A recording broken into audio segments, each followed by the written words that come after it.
escuchan por ahí? ¿Qué tal, Sí, joven? se escucha, profe. Bueno, Entonces, por aquí, cualquier cosita, usted voy a separar el chat que está abierto. Pregunten ustedes, pueden opinar, ¿no? Criticar también, no hay problema, por mí no hay problema. La evolución biológica, ¿qué es? Es nada menos que cambio, transformación a lo largo del tiempo. ¿Quién cambia la materia? La evolución tiene tres formas, por sea, tres formas. Hay evolución cósmica, que es el origen del universo. Se forman las constelaciones, los sistemas, se forman los planetas. La teoría más aceptada es el famoso Big Bang, que habla que nuestro universo, el que nos toca vivir hoy, debe estar recorriendo más o menos de 13, 14 eones, sabiendo que un eón son 1.000 millones de años. Pero el universo que va a culminar cuando ya cumple sus 24 eones. O sea que nosotros hemos pasado un poquito más de la mitad de la vida de nuestro universo. Se sabe que a nivel del sistema solar, la Tierra tiene unos 5 eones, o sea, 5 añitos de vida, y Marte tiene dos más, o sea, tiene 7 más o menos. Entonces, esos datos nos ayudan a entender, ¿me entiendes? La primera llamada evolución cósmica, que no es competencia, por supuesto, de la biología, pero sí de la astronomía, ¿no? O astrofísica, quieres decir. El otro es la evolución química. En la evolución química se habla sobre el origen de la vida en la Tierra. O sea, si ya la Tierra está, entonces, ¿cuándo apareció la vida? ¿O apareció la vida justo en la Tierra o ya vino de otro lado? Para eso existen las famosas teorías del origen de la vida. Y luego, una vez que ya se establece la vida, ¿cómo es que la vida se abre camino con diferentes versiones? Al cual nosotros le llamamos los reinos de los seres vivos. En todo caso, ya sabe, de las tres evoluciones, cósmica, química y biológica, una de ellas, la evolución cósmica, no es competencia de la biología. La evolución. La evolución es nada menos que un proceso de transformación o cambio, digamos, de los seres vivos, ¿entiendes? A lo largo del tiempo. Porque la evolución a la cual nos referimos es la evolución biológica. Recuerden lo que les estaba diciendo. Ya desde antes de Cristo, hablábamos nosotros de 10.000 años antes de Cristo de que el hombre, cuando no podía entender algo, entonces comenzó a gestionar historias, narraciones, y es ahí donde aparecen las famosas religiones, o sea, datos mucho más históricos, da que nosotros hemos creado lo que decimos la religión o llegó la religión hace unos 10.000 años, cuando el hombre comenzaba pues a polemizar sobre el origen de su existencia. Ya entre los siglos 4 y 3 antes de Cristo, Aristóteles pues propone una nueva forma de ver el origen de la vida, la llamada generación espontánea. Que sea cierto o no sea cierto, también es una idea, pues, una iniciativa. Pues la generación espontánea de Aristóteles se basaba en que un objeto que no tiene vida, comenzaba a tener vida. Sí, si un objeto no tiene vida, entonces, y tú le dabas una fuerza vital llamada entelequia, entonces se convertía en vida. ¿Será cierto o será falso? Aristóteles escribía y decía que al margen del río Nilo existen unos árboles muy viejos y cuando ellos se caen, esos troncos se convierten en cocodrilos. O que las ramas más delgadas se convertían en anguilas. O que las hojitas muy pequeñitas se convertían en pulgones. ¿Será cierto? Ya en la Edad Media, Van Helmont, un científico de la época, hizo un experimento que emulaba y respaldaba las ideas aristotélicas.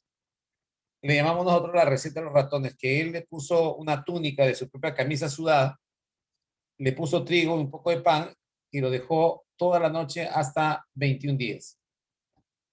Los observadores regresaron 21 días después y se dieron cuenta que adentro habían ratoncitos. La pregunta es, ¿quién habían puesto ratoncitos si todo estaba con llave?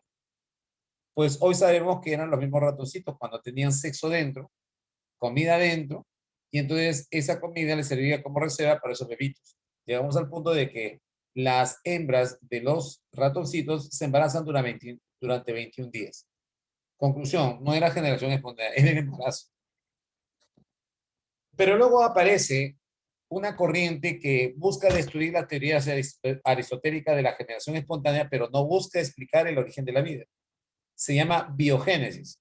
Y a la generación espontánea le llamaron la abiogénesis. La biogénesis se inició con Francesco Redi, aquel que hizo los experimentos de los frascos con las carnes. Pues si nunca se ha escuchado eso, a varios frascos le pusieron carne. Alguna vez el frasco fue tapado bien y otros con gasa y otros destapados. Se observó que en los frascos destapados el olor emanaba a putrefacto y que eso atraía a las moscas. Las moscas dejaban sus huevos y reventaban los huevos. Luego se convertían en gusanos, que no son gusanos, son cresas, son las larvas de las moscas. Y que luego en las siguientes 48 horas tendrían que convertirse en una mosca juvenil. Conclusión, la metamorfosis. Entonces, a veces cuando nosotros pasamos por las calles vemos un perrito muerto, atropellado, y luego vemos gusanitos. La clásica de la hija dice, mamá, mira qué feo, los gusanos se lo están comiendo al perro. Pregunta, ¿serán los gusanos? La respuesta es no, son las cresas, son las larvas de las moscas que van a tener que hacer metamorfosis para convertirse en moscas. O lo que algo así como las orugas para las mariposas.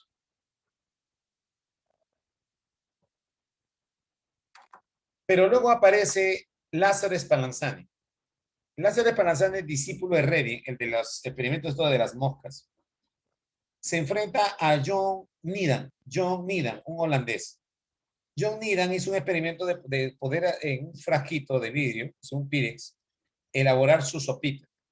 Lo calentó todo y lo dejó ahí al Pyrex, ¿no? A la sopita en el aire. Y luego de algunos días se dio cuenta que la sopa estaba descompuesta, estaba malograda. Lo dio al microscopio y se dio cuenta que había microorganismos.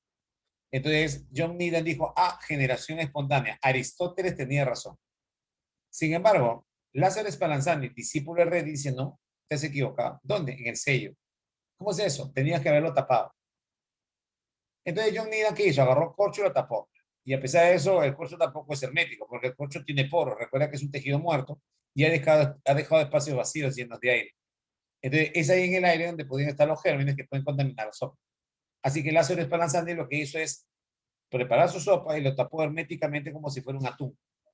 De esa manera, la sopa se mantuvo estéril sin gérmenes. Entonces, de ahí demuestra entonces por segunda vez que la generación espontánea era una falsedad.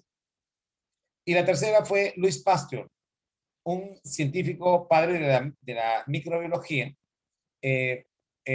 francés, que hizo el experimento de una matraz. Se entiende que es un recipiente triangular visto de frente, pero de base circular, y que tiene un pico hacia arriba. Lo que pasa es que él le puso un pico como si fuera un cuello de cien. Así le llaman, matraz en cuello de cien. Y se hizo también su sopita y la sopa no se contaminó hasta que luego los científicos dudaron de su experimento y lo único que hizo es romper el pico y la sopa se contaminó. Con eso la llamada generación espontánea quedó destruida y la abanderada fue la teoría de la biogénesis. El único problema de la biogénesis, o sea, iniciada por Redi, seguido por Lázaro Spallanzani, seguido por Pasteur, no explica el origen de la vida, sino solo se dedicó a refutar las teorías aristotélicas de la generación espontánea. En 1903, Svante Arrhenius, repito, Svante Arrhenius, de origen suizo, se gana el premio Nobel de Química. 5 años después, en el año 1908, él hace una publicación en una revista científica sobre sus observaciones sobre el origen de la vida. Y él causa revuelo porque él no estaba de acuerdo con lo que el resto decía. Es decir, Svante Arrhenius decía que la vida probablemente ha venido de Marte. ¿Me entiendes? Aunque todo el mundo pensaba que la vida se generó acá en el planeta, él dijo de Marte. Así él funda la llamada radio Paspean, entendiéndose que la radio Paspean es un tipo de propagación de la vida desde Marte a la Tierra, pero hecho por radiaciones. Estamos hablando de electrones. Según él, los electrones, como son de carga negativa, siempre se dirigen al Sol de carga positiva, por el helio y por el hidrógeno. Entonces eso ha creado una corriente que probablemente se ha llevado gérmenes desde Marte hacia la Tierra. Que sea cierto, que no lo sea, es una teoría. El otro es Sir Hoyle. Sir Hoyle, de hecho Boyle es en química. Hoyle. Sir Henry Boyle es de origen inglés y participó también en la panspermia, entendiéndose que también de Marte vino la vida. O sea que todos coinciden que la vida vino de Marte. Pero él propone la llamada litopanspermia, entendiéndose que el lito es piedra. O sea, según él, Marte, que es un planeta rojo más grande que la Tierra, sucumbió frente a un supercometa. El supercometa lo tembló y muchos fragmentos se desprendieron y son esos los que han ido llegando de poco a poco a la Tierra con semillas de la vida. Sea radiopanspermia o litopanspermia, pues la panspermia lo que busca es hacernos comprender de que la vida no vino de la Tierra, sino de Marte. Que sea cierto, que no sea cierto, no hay problema. Por eso dijeron teoría. De ¿cuándo sería problema? Cuando digan ley, pues, es otra cosa. La tercera teoría se llama teoría de Oparin. Tú lo ves acá en la pantalla. Oparin, un científico, un bioquímico ruso, es nada más biólogo, de origen, bueno, soviético, es ruso. Se graduó en la Universidad de Moscú y fue muy relevante, ¿me entiendes?, en la historia del origen de la vida. Pues Oparin fue luego emulado, o sea, la teoría, en todo caso, la vida, el trabajo teórico de Oparin fue llevado a la práctica por un discípulo de la Universidad de California, Stanley Miller, que es el que finalmente experimenta, ¿me entiendes?, en una especie de simulador, ¿me entiendes?, artificial, lo que Stanley Miller, lo que Alexander Oparin ya había hablado mucho antes. La teoría de Oparin. Oparin es uno de los muchos teóricos, porque era teórico más que práctico, no tenía laboratorio, tenía una biblioteca, que buscó entender, ¿me entiendes?, qué cosa es la teoría de la abiogénesis, entendiéndose lo que se llama la generación espontánea. La biogénesis es la teoría que estudia la generación espontánea. La generación espontánea es la abiogénesis. Entonces, de las preguntas que se hizo es, ¿cómo llegó, el primer ser de la Tierra? ¿Habrá llegado o se generó acá? Así pues, Oparin comenzó a revisar varias teorías de la panspermia, interesándose en cómo la vida inicialmente había dado comienzo y apoyándose en su conocimiento de astronomía, geología, biología y bioquímica. El pata era un genio. En 1930 formuló una nueva hipótesis para explicar el origen de la vida y culminó con su libro El origen de la vida en la Tierra. Según Oparin, la vida debió haber surgido en un ambiente donde la atmósfera no tenía oxígeno. Entonces, si no tenía oxígeno, no podía ser oxidante, sino reductora. Bien, así que ya saben. Dos, las condiciones de vida es porque la Tierra comenzó a alejarse del Sol, así que la atmósfera se enfría y eso ayuda a que el vapor de agua ya comience a ser disponible en el suelo, es decir, se forman los sistemas hidrográficos. Tú le llamas ríos, lagunas, mares. Dos, al formarse el mar primitivo, las moléculas inorgánicas de la atmósfera interactúan con la radiación ultravioleta y con los rayos cósmicos y entonces comienzan a generar moléculas orgánicas, pero ya en el agua. Así que las moléculas inorgánicas se convierten en moléculas orgánicas. Ya en el agua, las moléculas orgánicas se convierten en unos coloides que tienen capacidad de crecer y autoduplicarse, los llamados coacervados. Lo que te quiero decir es que las primeras unidades que no tienen vida, pero que dan origen a la vida, según Oparin, se llaman coacervados. No hasta que después de 1930, 2 años después, 1932, aparece otro señor llamado John Haldane, un norteamericano que no vino a discutir, más bien vino como parte. Pero él sugirió de que los coacervados tengan dos tiempos. Uno se llama protobionte y el otro eubionte. La diferencia es que los eubiontes ya tienen ADN. En todo caso, lo que hizo John Haldane es actualizar, ¿me entiendes?, la información que ya tenía de antemano Alexander Oparin. Por si acaso, este ambiente que estás viendo acá en la diapositiva fue simulado por Stanley Miller, un estudiante de la Universidad de California que buscaba su graduación, pero también ayudado por el profesor de él, que a veces es asesor, estamos Harold Urey. Así que algo bastante sorprendente. Aquí quien lideró no fue el profesor, fue el alumno. ¿Verdad? El alumno. Aquí podemos ver nosotros los llamados proteinoides, que se supone que son las primeras bolitas que Oparin le llamó coacervados. Pero Sidney Fox le llamó los proteinoides o microesferas de Fox, que se supone que tienden a crecer con el agua y a autoduplicarse. Así que tendrían que ser los dos comportamientos más primitivos que tienen los seres vivos, es decir, crecimiento y reproducción. Este es el simulador, digamos, que nos ayuda a entender lo que hizo Stanley Miller y su profesor Harold Urey. Imitar el ambiente primitivo de la época y así producir los gases que se supone había en la época. Sorpresa, lo logró. Logró elaborar sustancias que en ese tiempo también debían haber existido. Esto que estamos viendo a continuación tiene que ver ya con la constitución del origen de la vida. Una vez que se formó la vida, entonces se forma la célula única con ADN, así se llama huésped antecesor universal. Esta célula se supone que es el que va a dar origen a la bacteria, pero realmente no es una célula, es nada menos que una unidad que se llama eubionte. Aún no es célula. Entonces, ¿quién da origen, según John Hanlan, a los seres vivos? Algo que no es célula se llama eubionte. Según Oparin, ¿quién le da origen a los seres vivos? El coacervado. El eubionte y el coacervado aún no tienen vida, pero las bacterias sí. Así que esta bacteria ya tiene vida, ¿no tiene? Y tiene la capacidad de auto evolucionar. Si se entiende, hay bacterias que se han quedado como bacterias y hay bacterias que se han transformado en cianobacterias. Cuando se han convertido en cianobacterias, entonces ya se han convertido en cloroplastos, por ejemplo, porque quiero decir que esta es una célula vegetal. Y si no hay cloroplastos, por el contrario, hay mitocondrias, es una célula animal. Así entonces, las células de las plantas y las células de los animales se diferencian en la presencia de cloroplastos, pero realmente esta célula proviene de una célula ancestral. Cuidado.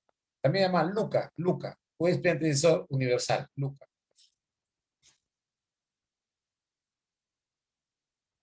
El problema que plantea el conocimiento del origen de la vida viene después de innumerables preocupando el pensamiento humano. No existe ningún sistema filosófico ni pensador de merecido renombre que no haya dado a este problema la mayor atención. Así que esa es sobre el origen de la vida. Nuevamente el simulador de Stanley Miller y del profesor Harold Urey. Y ahora vamos a estudiar las llamadas teorías sobre la evolución. Sabemos entonces que ya la evolución es un proceso de cambio, eso ya lo sabes, y necesita demostrarse. Estamos como pruebas para poder nosotros convencernos de que la evolución existe. Las primeras pruebas lo habla la llamada paleontología. La paleontología estudia los fósiles, los restos fósiles, de la siguiente manera. Primero, las petrificaciones, es decir, las piedras. Profe, no entiendo. Lombrices de tierra, gusanos arenícolas, algunos árboles se mineralizan y con los años se convierten en piedra. Los restos anatómicos más entendibles, o sea, picos, garras, huesos de los dinosaurios, hoy han sido rescatados. Restos preservados, es decir, el animalito o la platita aparentemente no está muerto, o sea, aparentemente está vivo. Se llaman preservados y lo más común es lo que ha pasado en la era del hielo, por ejemplo, con el mamut.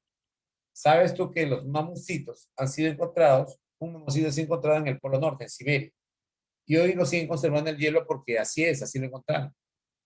Ahora, ¿qué le pasó? Podemos hablarlo mañana, de repente más tardecito en la misma clase.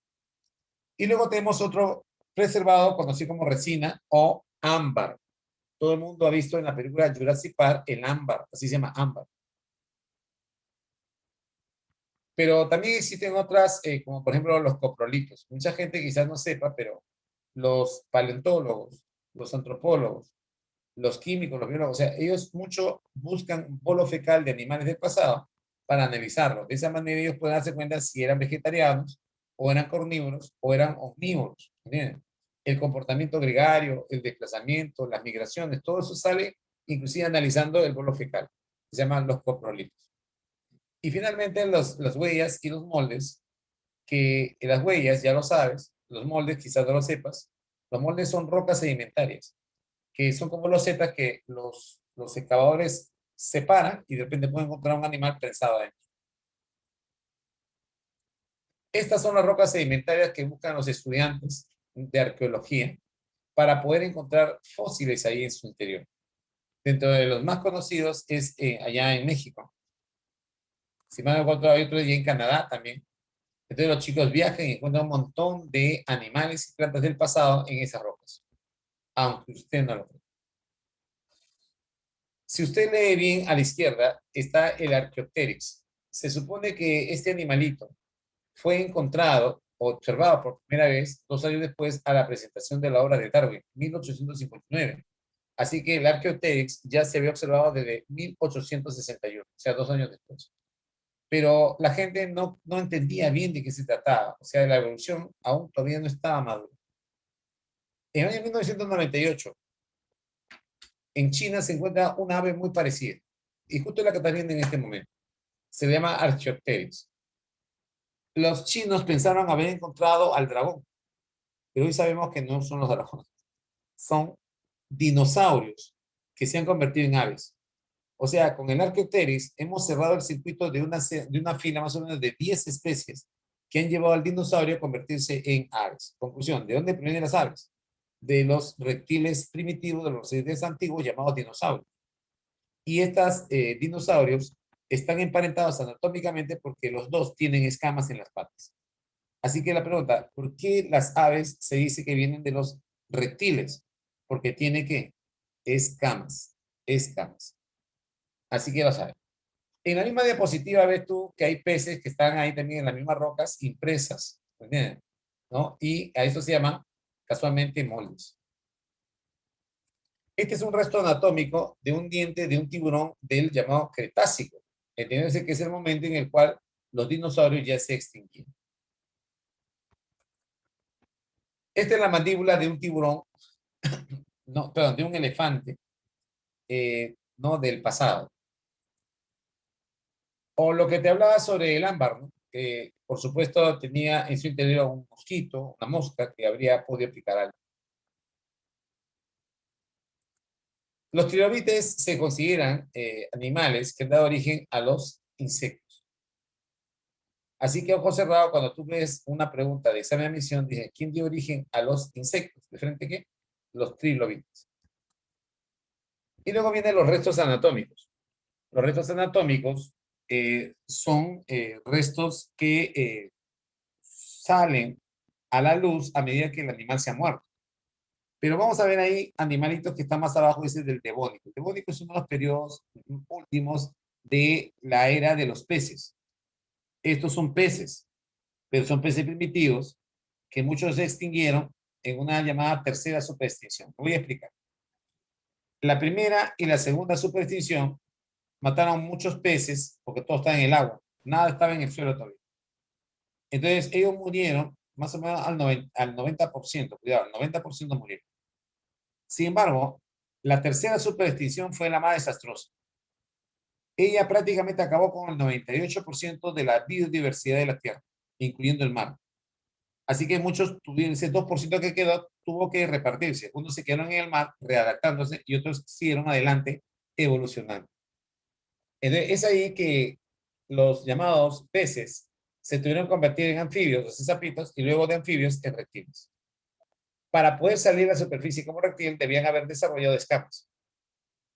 Entonces ya lo sabes, que cuando termina en la tercera superextinción los peces, entonces aparece la era de los reptiles, con 3 periodos, Triásico, Jurásico y Cretácico. Entonces, cuando ya estamos nosotros en el Triásico, que es la primera etapa de los dinosaurios, entonces, lo curioso es que ya había existido, recuerda, una superextinción y vuelve otra superextinción. Así que la cuarta superextinción termina con los dinosaurios del Triásico. Pasan millones de años y reverdece el lugar. Nace el Jurásico. Y es en el Jurásico donde ya los científicos postulan de que en el Jurásico se formaron las aves.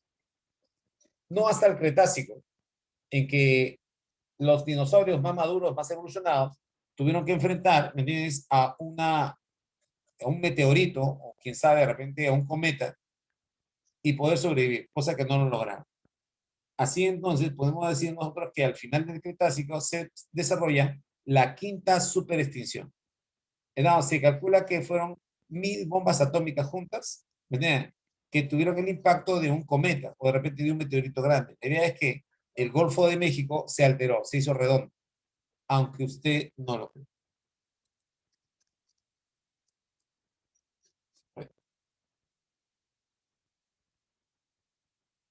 Este es el esqueleto desde el Eoceno, o sea, desde ya la era de los mamíferos, de un mamífero, el caballo.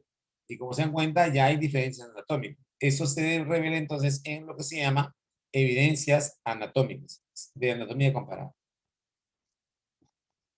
Pruebas de anatomía comparada.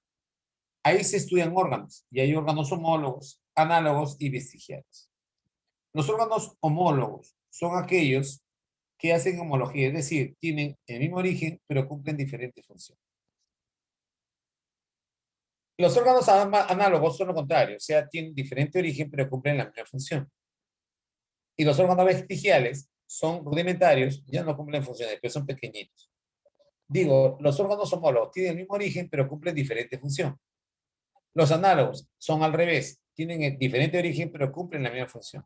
Por lo tanto, habitan el mismo hábito, o sea, están en el mismo hábito. Y finalmente, los órganos vestigiales, que son órganos que ya no funcionan. La muela del juicio es uno de ellos. El apéndice vermiforme, apéndices sifoides, debajo del esternón, se supone que las aves sí deben fijarse a los músculos de las alas. Pero como nosotros no volamos, ¿para qué queremos músculos tan potentes y apéndices tan potentes?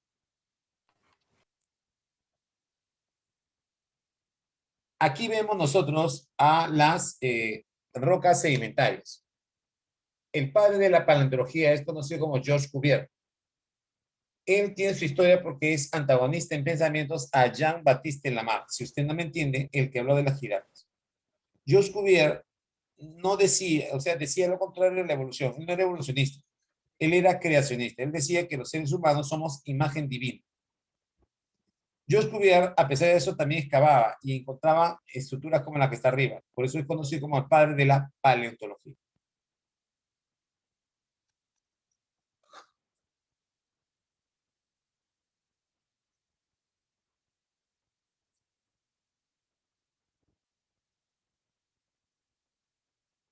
Los órganos homólogos, como tú puedes ver, tienen el mismo origen. O sea, tienes húmero, acá tienes húmero.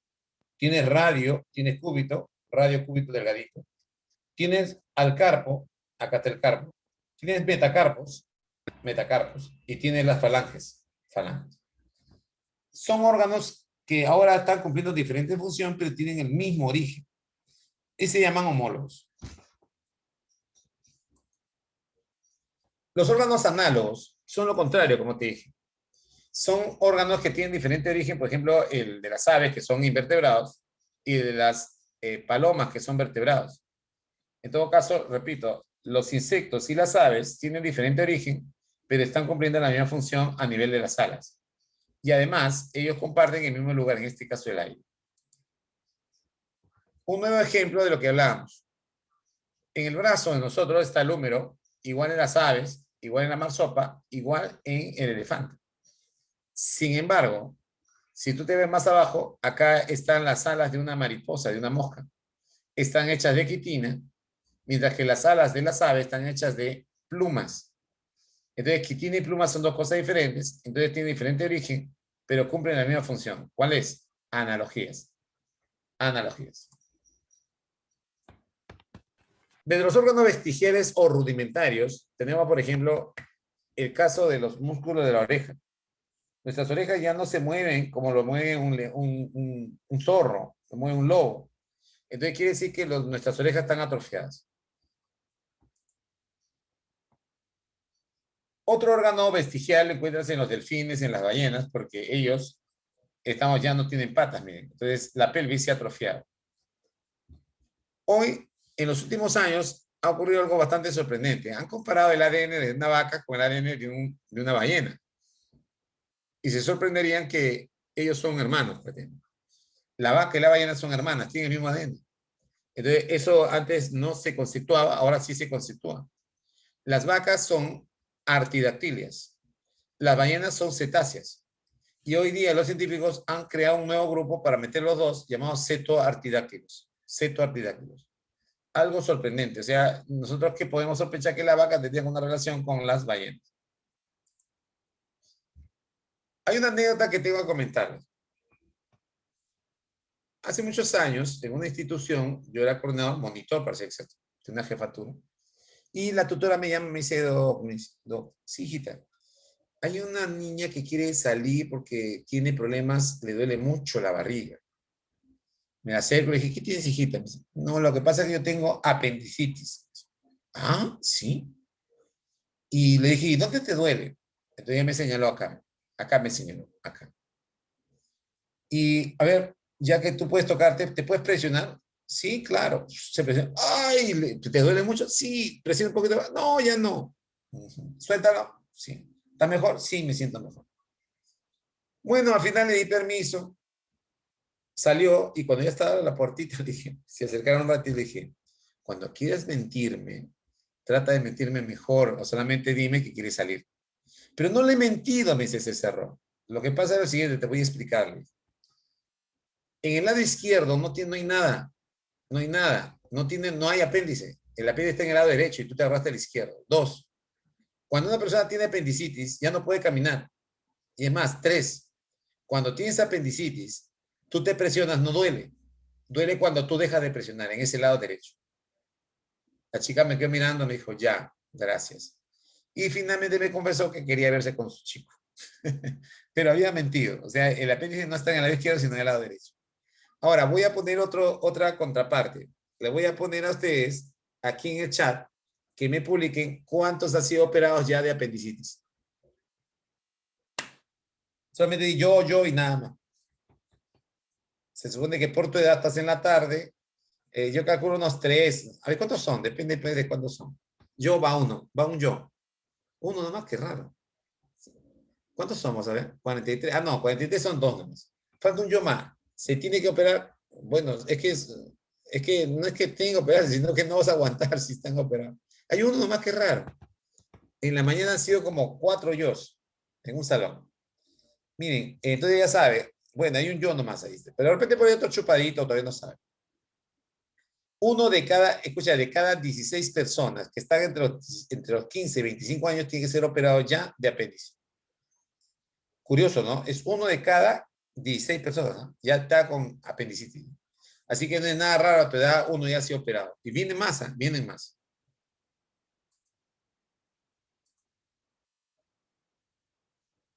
Otra prueba para poder demostrar que la evolución existe se llama prueba bioquímica.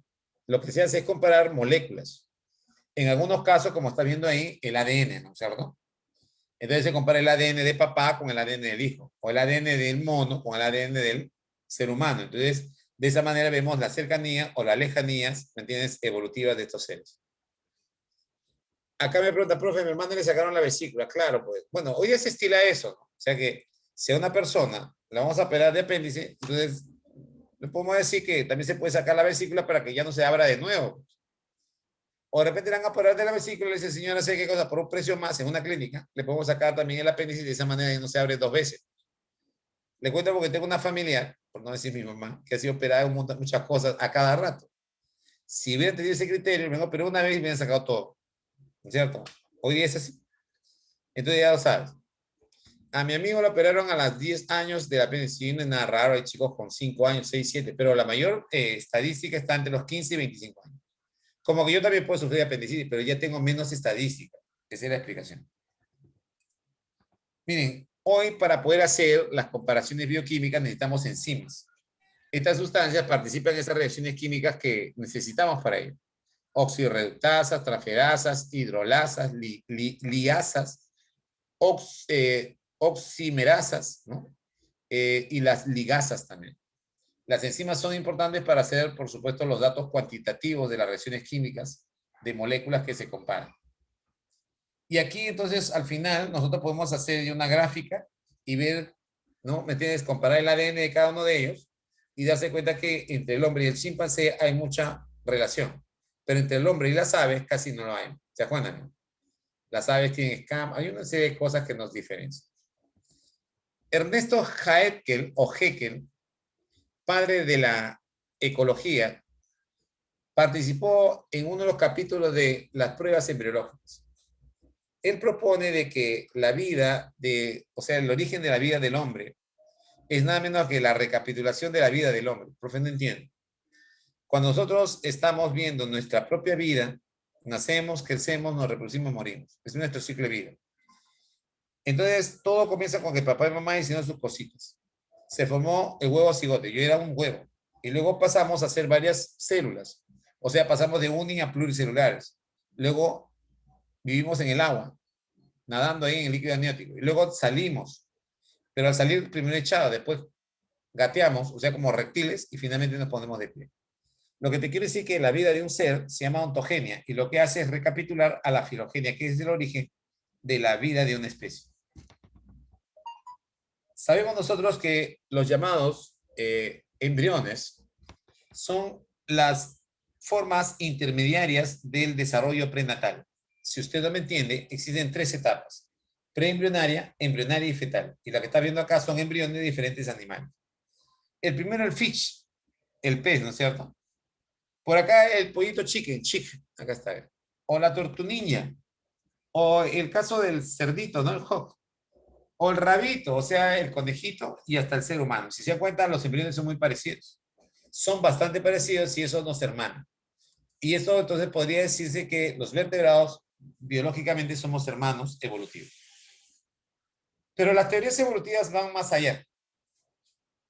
Para ser exactos, hay evolución convergente y evolución divergente. ¿Cuándo se dice convergente? Cuando las especies tienen diferente origen, pero luego se van a encontrar en un mismo lugar, compartiendo un mismo hábitat con la misma función. Profe, no entender. Yo explicar. Fíjense bien. Si hablaremos de mariposas, de murciélagos y de aves, ellos deben tener una forma aerodinámica. Pero como estamos hablando de peces e insectos acuáticos, entonces estamos hablando de formas hidrodinámicas. Ellos se van a desplazar dinámica, pero dentro del agua. Como puede ver, el insecto es un invertebrado. El tiburón es un pez, es un vertebrado. Y el delfín es un mamífero. Es una vaca que está adaptada al agua. Entonces, todos estos animales lo que hacen es compartir órganos que tienen diferente lejanía evolutiva, pero pueden nadar en el agua. La evolución divergente es lo contrario, o sea, diverger es que tiene un tronco común y luego se separa en dos. Es decir, la especiación, o sea, lo que le ocurrió al perro. Se supone que antes era un lobo y el hombre domesticó al lobo y lo convirtió en perro, lo que quiere decir que ahora el perro y el lobo ya no pueden hacer hijos. La evolución divergente muestra esto, miren, parecido al anterior, pero no igual. Lo que pasa es que ahí abajo hay una especie de ratoncito, se llama musaraña. Y gracias a la musaraña se ha dado origen a todos los llamados mamíferos placentarios. En este caso, el murciélago, el caso del delfín y el caso del caballo. Y cada uno está cumpliendo una labor diferente. Si bien es cierto, en la evolución divergente todos tenemos el mismo origen, ahora estamos cumpliendo diferentes funciones. Jean-Baptiste Conde Claudet, Caballero de la Mar, 1801. La fecha en la cual él publica la primera edición de la obra llamada Filosofía Zoológica. Jean-Baptiste de la Mar era asesor de la corona francesa. Era un político muy connotado, pero además era amigo del abuelo de Darwin, Erasmo Darwin. Erasmo Darwin y Lamarck eran evolucionistas, soñaban con explicar la teoría de la evolución. Y así entonces él publica o republica la obra en el año 1809, o sea, prácticamente 8 años después. Profe, ¿pero qué pasó? Lo que pasó es que Jean-Baptiste Lamarck se encontró con Georges Cuvier, el padre de la paleontología, el que hablaba del fijismo, del creacionismo. Georges Cuvier era fijista y decía que no hay evolución. No hay evolución. Lo que puede haber catástrofe y luego se reinicia todo. Pero evolución no hay, decía. En cambio, Jean-Baptiste Lamarck decía, sí hay evolución, cholito, yo sé lo que te digo. No, y discutieron, se murieron sin saber quién tuvo la razón. Hoy, la teoría de Lamarck dice lo siguiente. Primero, teoría de la necesidad. O sea, los animales y las plantas necesitan una necesidad, o sea, tienen una necesidad. ¿Cuál fue la necesidad de la jirafa? ¿Alguien me puede explicar? ¿Cuál fue la necesidad de la jirafa? O lo explica o lo escribe. ¿Qué tuvo que arreglar la jirafa? Alcanzar los frutos con su trompa, muy bien. Bueno, trompa no, pero de todas maneras está cerquita. Alimentarse, ahí está, ese es el alimento. O sea, hay dos formas de necesidad según Lamarck: alimento y reproducción. ¿Cuál de los dos tuvo que arreglar la jirafa para poder evolucionar? El alimento. Y todo va porque los alimentos escaseaban en el suelo, ya que aumentaba la población de herbívoros. Al haber tantos herbívoros, hay poco alimento en el suelo, así que el mosca, ¿qué hizo la jirafa? Se fue a la copa de los árboles y de ahí se alimenta hasta ahora. La segunda es la ley del uso y el desuso de los órganos. Se ve bien claro que los órganos, tú lo usas, se desarrollan, no lo usas, se atrofian. También queda claro que la naturaleza no moldea el órgano. Es el órgano el que se moldea así solo en función a la naturaleza. O sea, no van a pensar que lo de afuera influye sobre la de adentro. Y es ahí donde el tercer postulado se equivocó, porque Lamarck dijo bien claro que eso que ya adquirió la jirafa de tener el cuello largo, se lo manda a sus hijos. Hoy se han realizado cientos de experimentos para demostrar si lo que dijo Lamarck fue cierto, y hasta ahora no hay estado experimento contundente. Conclusión, lo de Lamarck, la evolución, fue muy atractivo, pero científicamente no es aceptable. ¿Por qué? Porque la herencia de lo que la se adquirió, que es el tercer postulado, lo limita. Profe, no entender. Yo tengo una pregunta. Las Kardashian siempre están arreglándose las boobies, las nachas, la carita. ¿Creen ustedes que sin cirugía mañana más tarde ellas puedan tener los mismos resultados? A ver, publicar. ¿Sí o no? No, lógico. Así que tú mismo estás, ¿me entiendes?, dando ¿no?, la razón a esta expresión. La herencia es lo que caracteriza equilibrio. El hecho que yo siempre haga cirugías en mi familia y los hago a todos bonitos con mi plata, eso no aseguro que en las siguientes que deje de yo practicar la cirugía sean iguales, aunque usted no lo crea. Pero la teoría es atractiva y a mucha gente que no conoce lo convencía. La teoría de la mano. Si un órgano es usado constantemente, tiende a desarrollarse más, mientras que la falta de uso causa que se atrofie. Es lógico. La aparición de un nuevo órgano resulta de una nueva necesidad. Y tres, la modificación de un órgano es heredada por su descendencia. Miren, acá en el gráfico de la bicicleta usted lo puede dar cuenta. O sea, el hombre y la mujer se casan, pero ellos no quedan ahí, se perfeccionan, hacen ejercicios, estudian. Y la pregunta es que si eso que ellos han adquirido a lo largo de su vida, puede haber sido transmitido a través de los genes hacia los hijos. En otras palabras, si una mamá es estudiosa, le gusta mucho la anatomía, luego le diría al hijo que estudia medicina, hijo, tú has estudiado medicina, porque a mí me gustaba mucho la anatomía. Aunque no lo crean, no es tanto, todo es cierto. Hay algo de verdad, pero no es el 100%.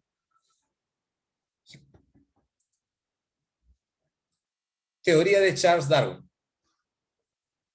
Por ejemplo, si uno quiere operarse la nariz, por ejemplo, claro, hay mucha gente que se operó la nariz y sí, está bonita pero la nariz. Pero luego, cuando tiene sus hijos le salen también, ¿no? Porque la nariz grande o aguileña es dominante sobre la nariz pequeña. Pregunta, ¿la nariz grande de qué raza es? Blanca, negra, amarilla, roja. La nariz grande. Blanca, blanca. Blanca, claro. Hay chicas que tú de repente bien enamoradito tú, te digo porque mi amigo, el ingeniero se casó, creo que te comenté, con una de Chechenia, una blanconcita. Pero la chica su nariz es un poquito agrandadita. Y sus hijos sí son narizones de los dos. Entonces, imagínate Manco Capa con una rusa, ¿no? Y sí, la naricita, o sea, los chiquitos, bueno, no son chiquitos, son jóvenes. Su naricita no tan bonita que... Pero el pata tiene un poquito con los ojos, medio gringadito, pero su nariz sí está fulera. Porque la nariz blanca es grande en el hombre, es grande. Bueno, seguimos. Charles Robert Darwin, su verdadero nombre, Charles Robert Darwin, cuarto hijo de 8 hijos de la familia Darwin, cuyo patriarca se llama Roberto Darwin, o Robert, cuyo padre era Erasmo Darwin, que a la vez amigo de Jean-Baptiste Claude Lamarck. Repito al revés. Jean-Baptiste Lamarck tenía un amigo llamado Erasmo Darwin. Lamarck era francés, Darwin era inglés y se comunicaban por latín porque eran eruditos. Lamarck era asesor político de la corona francesa, mientras que Darwin, Erasmo, era médico de la corona inglesa. Erasmo, al igual que Lamarck, eran evolucionistas. Soñaban con explicar la teoría de evolución y Erasmo entonces influye sobre su nieto, Roberto Carlos, o sea, Charles Robert Darwin.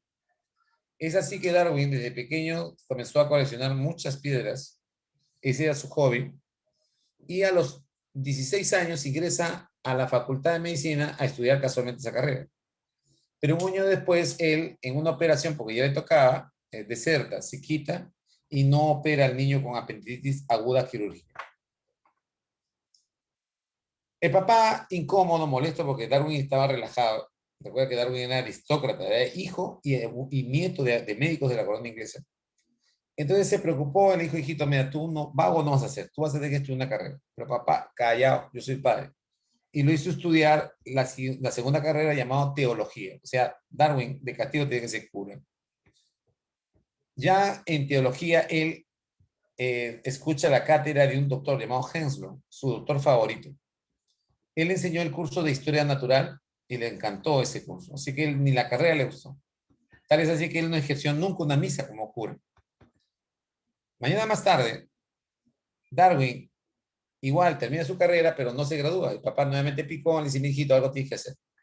Papá, pero no, tú tienes que hacer algo útil. Yo te voy a conseguir. Entonces le consiguió un permiso a través del doctor Henslow para que él se enrolara, se embarcara en un barco llamado Beagle o Beagle. Ahí aparece en la inscripción de la diapositiva. Ese barco debía estar haciendo rutas marítimas para los nuevos intercambios, ¿no?, de transporte de Inglaterra. Y durante estos 5 años, Darwin viajó como un marino mercante, pero de origen civil.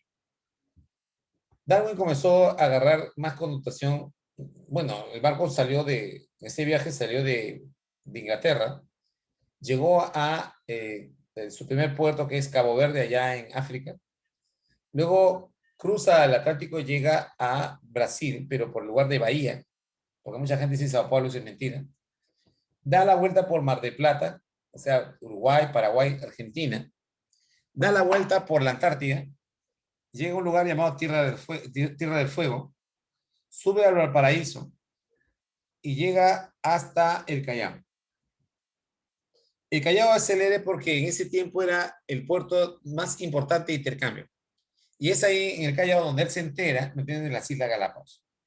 Así entonces, él llega a Galápagos, estamos con 20, bueno, dicen 23, otros dicen 24, vamos a echarle sus 24 añitos. Y él se maravilla con la biodiversidad, especialmente de dos animales. Uno, las tortugas gigantes, estamos llamados Galápagos, y dos, estamos frente a los pinzones, que son gaviotitas, aves endémicas, ¿me entienden?, de las Islas Galápagos. Si Lamarck trabajó sobre la jirafa, Darwin trabajó sobre los pinzones, que son esas gaviotitas, no los Galápagos. Ya Darwin comenzó a viajar durante 20 años después de este descubrimiento y publicar sus escritos, sus observaciones maravillosas. Se hizo, en todo caso, era el autor más leído de la época. Era muy seguido, mismo Google, pero había un problema. Se conoció con un señor llamado Alfred Russel Wallace, un joven naturalista, egresado de la Facultad de Historia Natural en Cambridge, doctorado por eso, honoris causa, muy connotado, que había hecho un trabajo muy paralelo, muy parecido a la de Darwin en su presentación, El origen de las especies. Entonces, de chico, jovencito de 24 años, frente a uno de 42, le dijo, doctor, yo quiero que usted me corrija mi tesis, mi trabajo. Bacán, dámelo, papá. Bueno, años después, en el año 1800, o sea, estamos hablando pues cuando Darwin tenía 42 años, pero Darwin publica su obra monumental cuando tenía 50. O sea, estamos hablando 8 años después, Darwin publica solo la obra llamada El origen de las especies. Acá hay una reflexión, puesto que en los años 90, el canal Discovery hace una investigación para presentar pues, un capítulo sobre Darwin y sobre Wallace. Y se sorprende de algo, porque descubren que en los escritos de Wallace habían palabras y frases exactas en el escrito de Charles Darwin. Lo que demuestra de que, uno, Wallace ya había escrito eso cuando era estudiante universitario, y dos, de que Charles Darwin lo había escrito literalmente cuando tuvo contacto con él. O sea, ¿cómo es que los investigadores o peritos de investigación se dieron cuenta de que había una persona detrás? Uno, que cuando leían los textos de la obra de Darwin, o sea que parece que lo habían escrito dos personas diferentes. Y dos, cuando ellos averiguan, se dan cuenta que esa persona era Alfred Russel Wallace, un joven naturalista de 24 años que se había hecho, entre comillas, amigo y confiaba en Darwin. Casualmente, en estos descubrimientos se revela de que Darwin lo había planchado. Es decir, había copiado la obra original de Wallace. Alfred Russel Wallace. Por eso que ahora, en los últimos años, había un litigio muy grande entre las familias estas para poder ver los réditos que a una familia no le habían dado. Si usted no lo sabe, Alfred Russel Wallace jamás recibió un rédito y ahora lo está haciendo. Por eso que ahora en Internet, y ustedes se atreven, busquen así teoría de Darwin Wallace, escrito Wallace con W, Wallace, ¿no? W-A-L-L-C-E, y lo van a comprobar. Ahora se llama teoría de Darwin Wallace. Escríbanlo y me lo copian como título, por favor, en Internet. En Internet escríbanlo, si tiene una ventana, escríbelo, y eso que lo has escrito, puedes publicarlo acá para que digan si yo estoy mintiendo o no. Teoría de Darwin Wallace. Bueno, me adelanto también.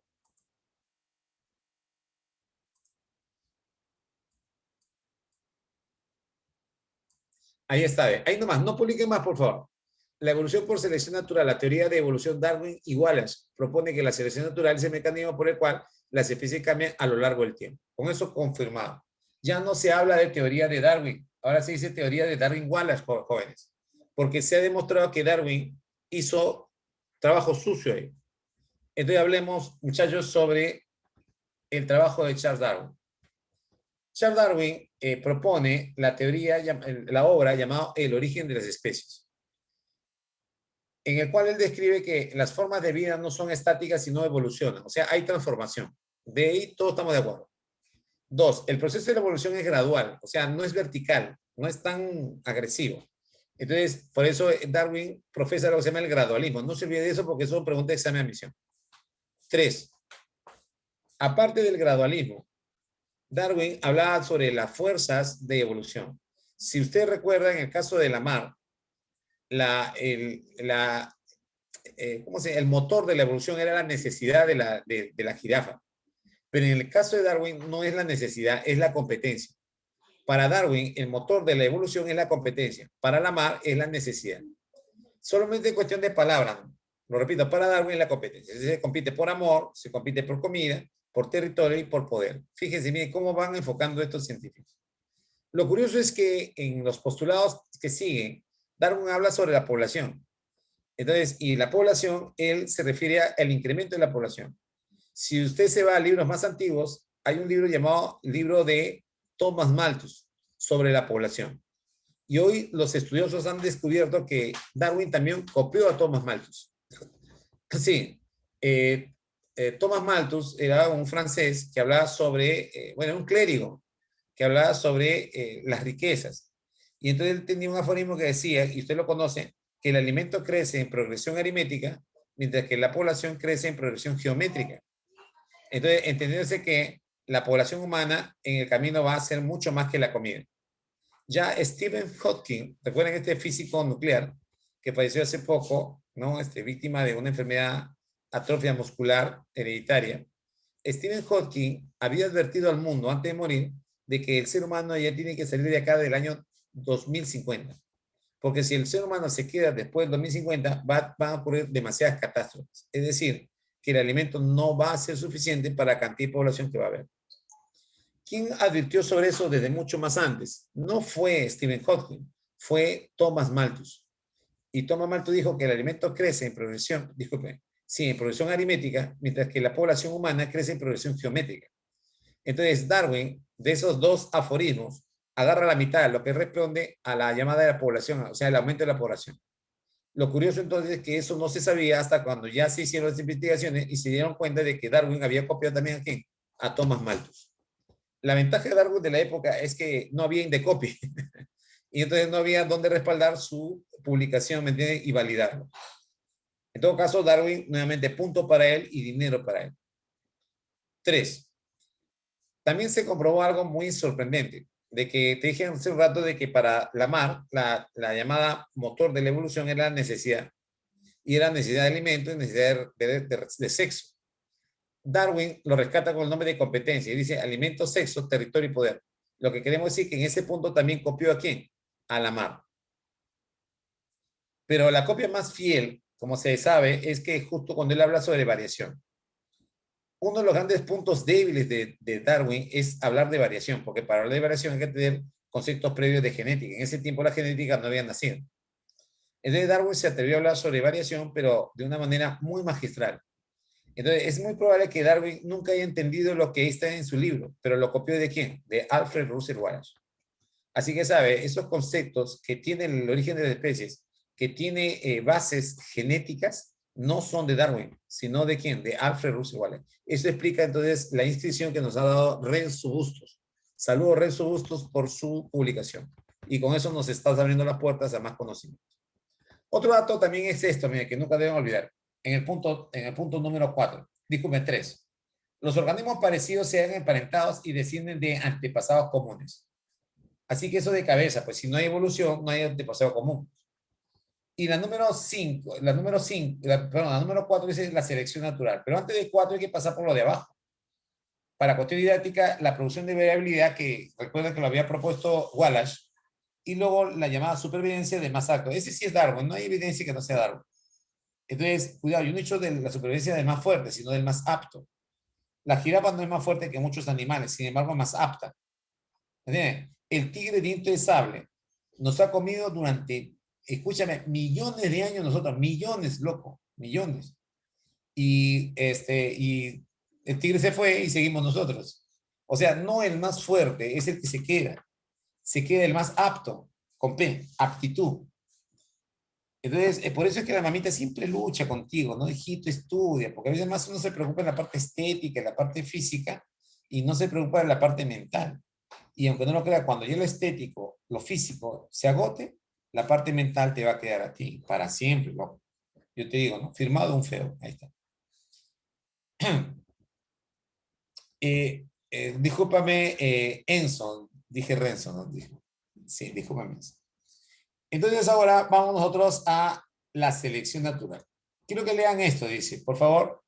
¿Alguien puede leerlo? Si usted me ayuda, lo que dice ahí. ¿Alguien lo puede leer? Juan, Fabiola. No, no se preocupe, yo lo voy a hacer. Si ustedes ven bien arriba, dice on. Y los que saben inglés, eso no es en, sino on, on, on. On significa sobre. Pero mira cómo se escribía en esos tiempos, ¿ve? Había libertad para muchas cosas. Sobre el origen de las especies por medio de la selección natural. On the original space for men's natural selection. Estamos hablando de que el nombre original de la obra, lo que pasa es que muchas veces como esta letra está más grande, decimos el origen de las especies, pero su nombre es más grande. Las Galápagos, teoría de Hugo María de Bryce. Hugo María de Bryce, de origen holandés, redescubre la obra Hibridación de las plantas de Gregor Mendel. Debemos saber que en 1865 Gregor Mendel publica su obra, pero fue rechazada por la Comunidad Científica Linneana de París. Y solo por el hecho de que él era un monje.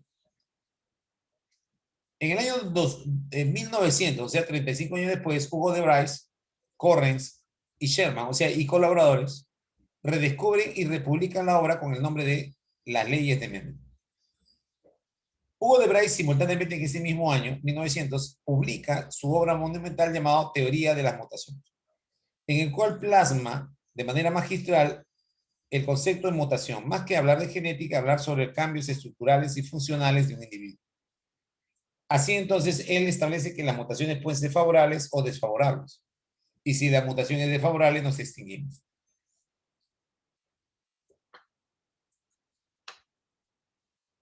En 1937, Teodosio Datshansky, Ernst Mayr y J.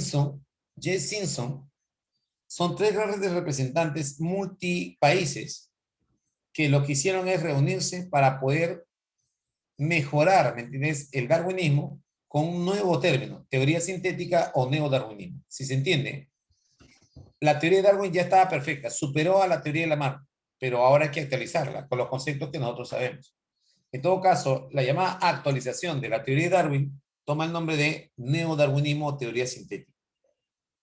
Esta teoría es la misma de Darwin, la misma. O sea, en otra palabra, rechaza a la herencia de los caracteres adquiridos de la madre. Porque Darwin no tenía nada que ver con la herencia de los caracteres adquiridos, no tenía nada que ver con eso. Darwin era de que si el señor jirafa se casa con la señora jirafa, entonces tienes un jirafito. Y la jirafa le gusta y dice, mi amor, no hay primera sin segunda, entonces tienes dos jirafitos. Y luego dice, no hay tercero malo, ya está, a la vecina la tercera, ya está, tres hijitos. Media caja, seis hijitos. Entonces, si los jirafas tienen seis hijitos, la pregunta del año es, ¿todos sus hijitos tienen el mismo tamaño de cuello? ¿Sí o no? Publíquenlo. ¿Todos los hermanos de una jirafa son del mismo tamaño de cuello? ¿Sí o no? No. Así de sencillo, no. Muy bien la respuesta, joven. Jennifer Muñoz, se dieron cuenta. Qué bien que estamos hablando de eso. Lo que quiere decir es que al no tener el mismo tamaño, algunos tienen cuello largo, cuello corto, patas largas, patas cortas, y otros tienes patas y cuello largos y otros patas y cuello corto. Entonces, es ahí donde la naturaleza le pone un freno, ¿me entiendes? O sea, hasta acá dice, acá el corte. Entonces, los que no llegan, chao, y los que llegaron, bien, ¿me entiendes? Así es la idea, esa es la selección natural. La naturaleza es la que nos elige a nosotros. En el caso de la teoría de necesidad, la más lo que quería es indicarnos que el medio ambiente, nosotros influimos sobre el medio ambiente. Y no es así, este es al revés, el medio ambiente sobre nosotros.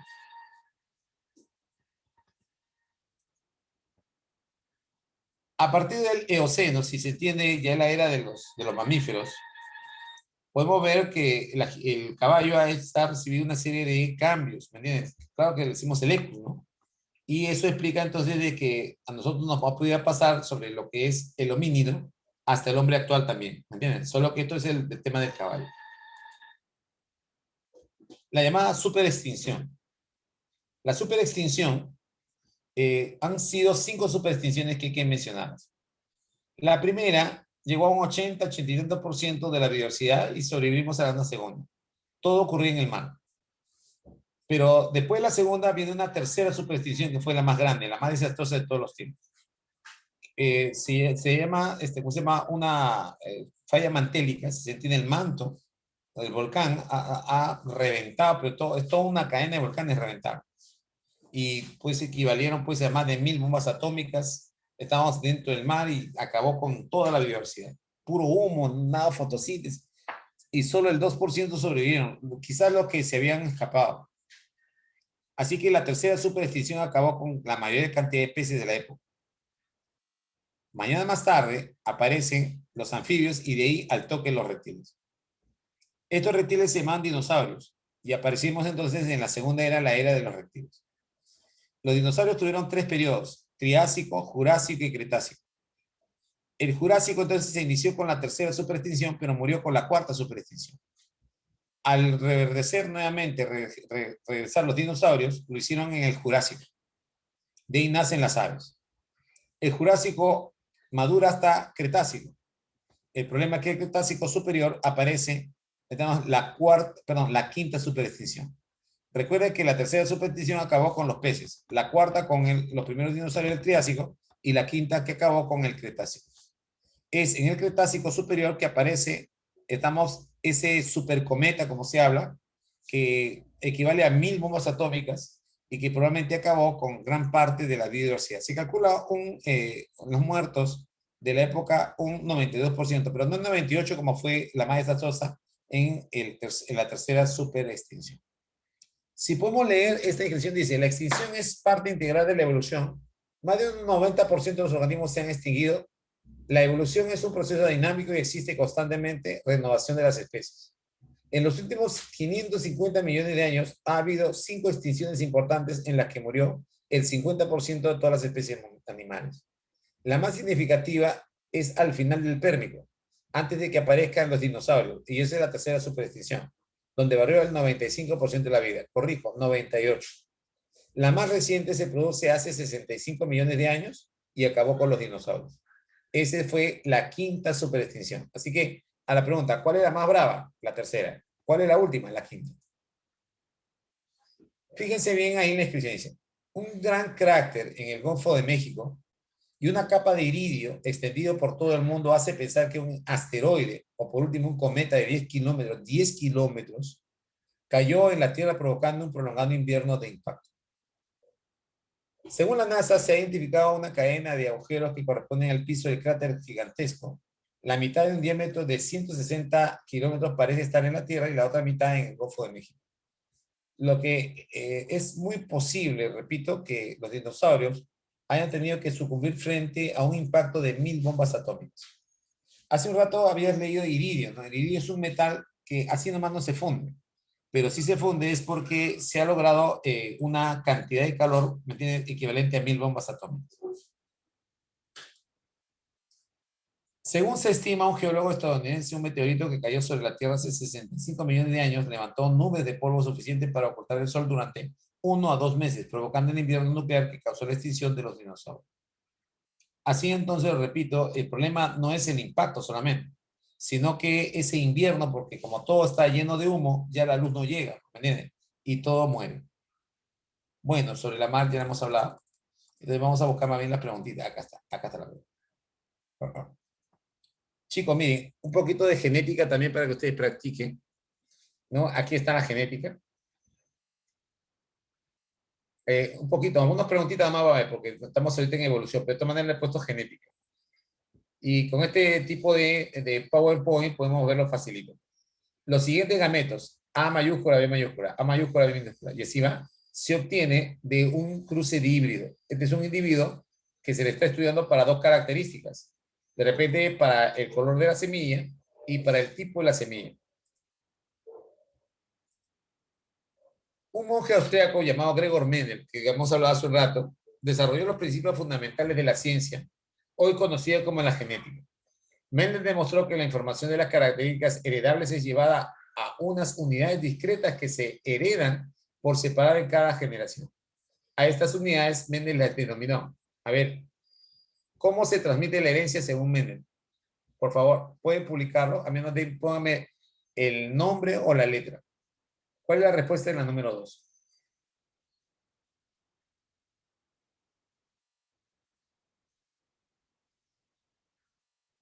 Nada.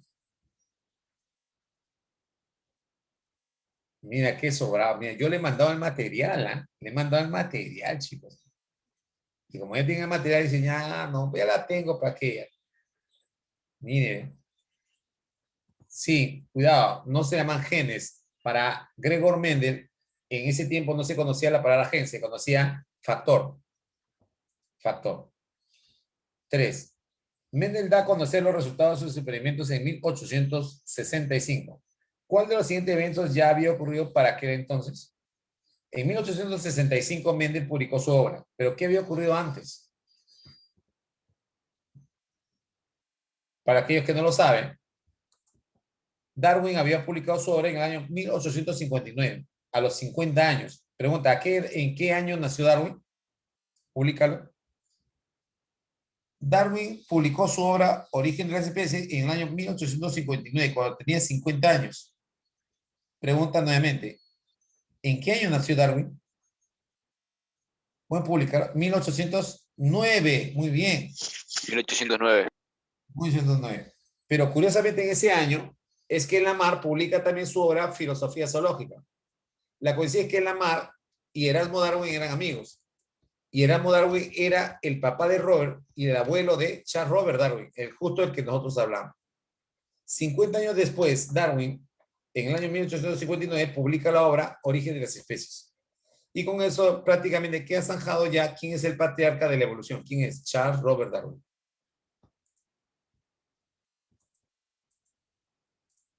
Bueno, acá hay un problema de genética que me gustaría que ustedes vayan practicando porque genética ya se ha hecho, ¿no? Y son problemitas que, pero sería bueno, ya, acá hay una mención a una pregunta, dice. Mendel murió sin recibir ningún reconocimiento por sus descubrimientos. A pesar de que era monje, también era doctorado tenía doctorado en matemáticas. En 1900 sus trabajos volvieron a salir a la luz gracias al redescubrimiento de los mismos por parte de, ¿quiénes fueron? Lo que te dije, Hugo de Bryce, Corren y Sherman. Esto ya lo tienes, ya lo sabes. Y vamos nosotros a la parte ya de la evolución. Hay unas preguntitas de evolución. Ajá.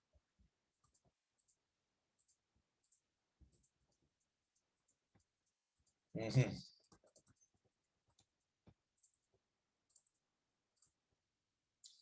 Ya está. Decimos esto, el verticalismo, dice, ¿no? ¿Qué es el verticalismo? Es una tendencia de los científicos de la época a poder explicarnos de que si la evolución existía, tenía que ser de manera tan brutal. ¿Me entienden?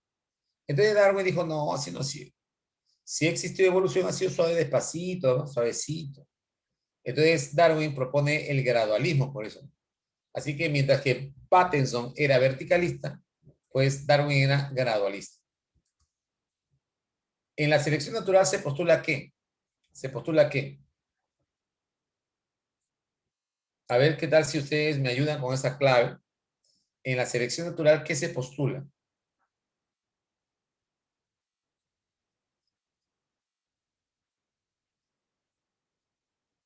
Ya, miren, escúchenme bien, la selección natural se postula que las poblaciones aumentan pero que los seres vivos cambian por su medio. Recuerda que en la obra de Darwin, él dice la selección natural, o sea, la naturaleza es la que nos selecciona a nosotros. Nosotros nos dedicamos a ser hijos, ¿no? Chiquitos, grandes, altos. Entonces, la naturaleza va y hace un corte, ¿me entienden? Y la naturaleza es la que finalmente nos elige o nos deselige.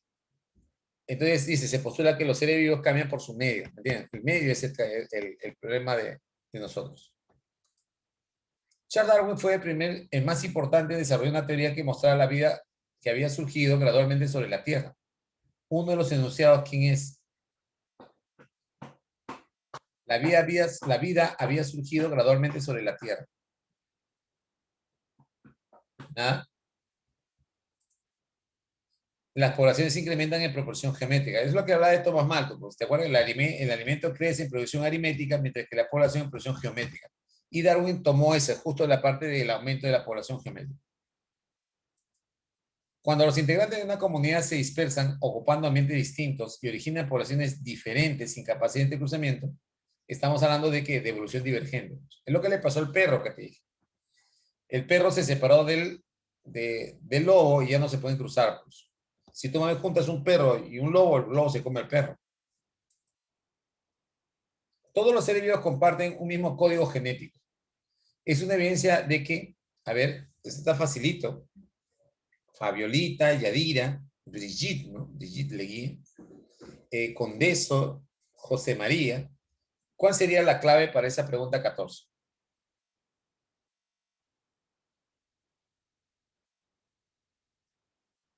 Ya está. ¿No la sabes?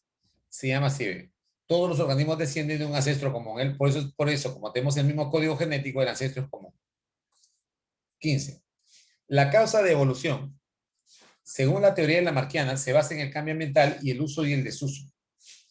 Señale usted lo incorrecto, dice. ¿Los órganos al ser usados desarrollan? Claro, eso es lo que dice Lamarck. ¿Los órganos determinan un cambio ambiental? Falso. Al contrario, el ambiente determina, estaba en la función del órgano. Así que la 15 es falsa. La B. 16. Propuso la teoría del catastrofismo. Si se acuerdan ustedes, alguien me habrá escuchado quién es el padre de la paleontología. Justo era la bronca de Lamarck. Era asesor de la corona francesa, pero él creía en el creacionismo y no en la evolución.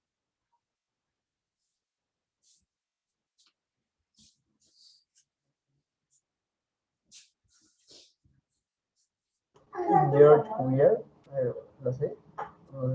Wallace. No, Wallace recuerden que es el que coautor del origen de la No, especie. no, no, me refiero a las células. ¿Quién podría ser? La respuesta está acá, mira. George Cuvier. George Cuvier era fijista. Él decía que nosotros somos imagen y semejanza divina.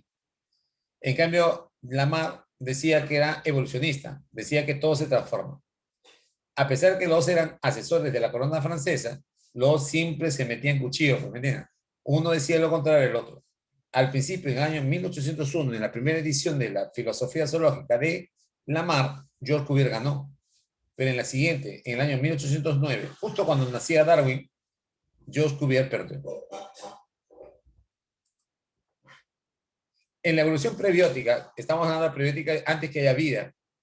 ¿Cuál sería la condición más conocida de esa atmósfera? La respuesta para aquellos que no lo saben, la condición más conocida de esa atmósfera es que la atmósfera no debía tener oxígeno. La atmósfera antes de la vida no tenía oxígeno, se llama atmósfera reductora. Lo que quiere decir que la atmósfera después tuvo oxígeno, gracias a que los organismos vegetales evolucionaron, hicieron fotosíntesis y liberaron oxígeno al medio ambiente. En todo caso, cuando surgió la vida no había oxígeno. En la 17, la respuesta es B. La 18, entre los gases presentes en la atmósfera primitiva se encontraban, ¿quién se encontraba? Entre los gases presentes en la atmósfera primitiva se encontraban, exacto, se encontraban todos menos el oxígeno que te decíamos, menos el oxígeno. 19. La formación de complejos macromoleculares denominados proteinoides fue planteado por Sidney Fox, también conocido como las microesferas de Fox. Esto ya, bueno, es una parte teórica, histórica inclusive. Y 20 y última, la vida surgió de los complejos macromoleculares denominados coacervados. Eso fue la propuesta de Oparin. Para Oparin, las primeras unidades que no tenían vida, pero dio origen a la célula, se llamaba coacervado. Espero, chicos, que hayan, no solo se hayan divertido, sino también se hayan informado, que es lo más importante, ¿no? No sé si me pueden ustedes publicar, ¿me entienden?, su conformidad o su disconformidad, ¿me entienden?, sobre mi trabajo. ¿Qué dice Fabiolita? Yo sé que tú eres bien hablada. ¿Qué dice Juancito Saldaña? ¿Qué tal? Ah, gracias, profe, se entendió. Yadira se entendió, chévere. ¿Alguien más por ahí? De repente solo entendió Yadira nomás. Alguien más por ahí que sea honesto, me dice, profe,